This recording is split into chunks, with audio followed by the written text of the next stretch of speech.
അങ്ങ് വീട്ടിലോട്ട് വാട്ടോ. അളിയാ ആക്ഷൻ ഡയലോഗ് പറ. എന്തോ ഇത്ര ഡീല്?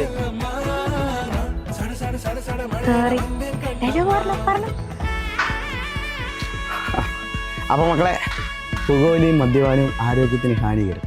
അപ്പോൾ നിങ്ങളാരും പുകവലിയുടെ മദ്യപാനത്തിൻ്റെ പുറകെ പോകരുത്. അപ്പോൾ ബൈ. വെറുതെ സംശയിച്ചു.